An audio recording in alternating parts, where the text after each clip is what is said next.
we're going to take a break. We've got, oh, good Lord, I just cut off our next caller.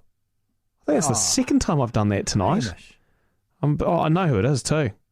Well, call back. Call back. He knows who he is. I can see he's called back. We'll have a yarn to him after the break. Back here on the Nutters Club. This is the Nutters Club, thanks to New Zealand On Air on News Talk ZB. Welcome back to the show.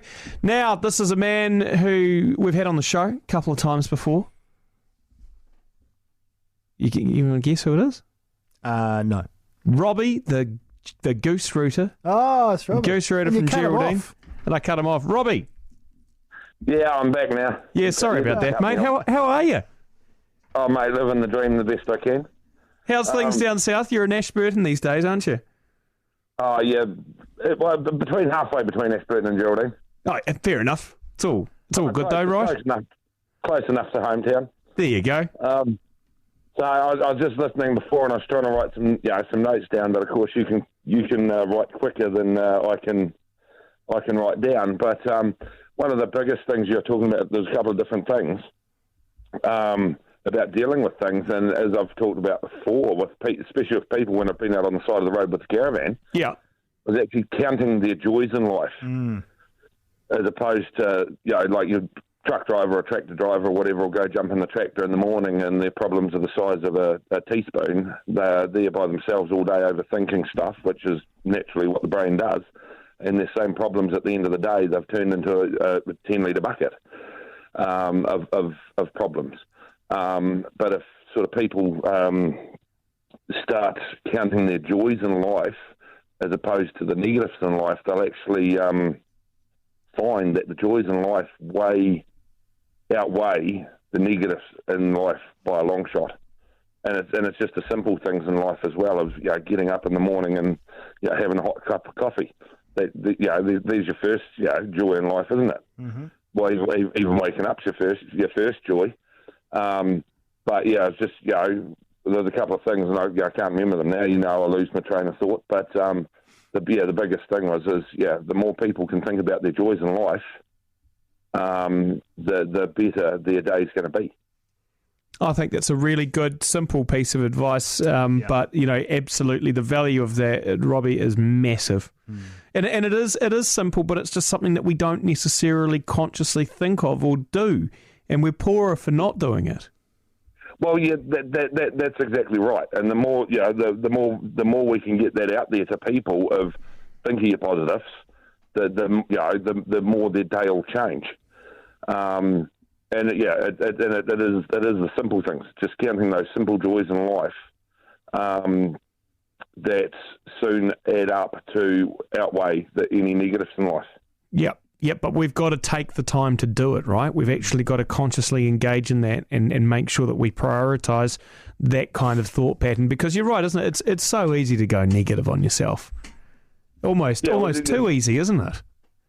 Well, that's dead right, and that's probably the way the brain's naturally programmed, is to dwell on the negatives and all the crap that goes wrong in life. But it's when you sit there, and it does take time to retrain the brain, so to speak, to count the joys in life, and it is easier said than done. But it's just when you can start doing that, it's all the positives start adding up, and then when that's the same as if you're going for a job or whatever you're doing. You weigh up the pros and cons of this job over that job over the next one. It's the same in life. You weigh up your positives. They'll by far outweigh any negatives. Yep, absolutely. No, awesome, mate, and thank you very much for reminding us. And how's your big old tractor going? Your monster tractor, your Franken tractor?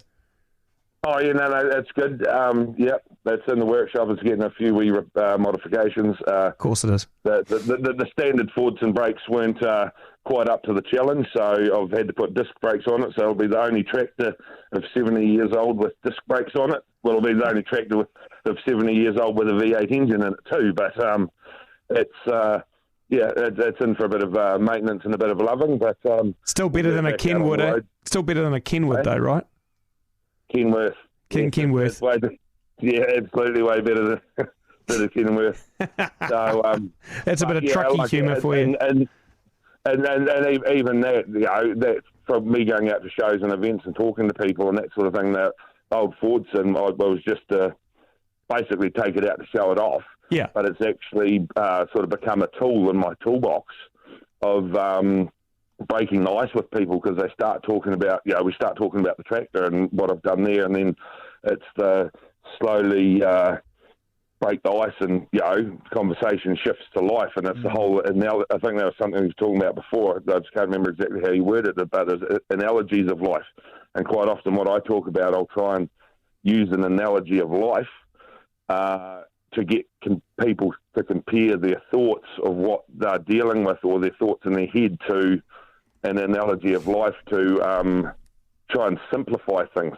And that's one of the other biggest things is I've figured out as well is, if you can simplify things for people, get them to think in a, I won't say logical way, but a simpler way, and can compare things, whether it's life to a welder or let's say the fireplace, stoke the fire up, it needs your three elements to burn, heat, oxygen and fuel. It's the same as life. We need elements in our life, and it's getting that right balance. And that right balance comes back to a thought pattern of thinking positive over the negatives. Perfect.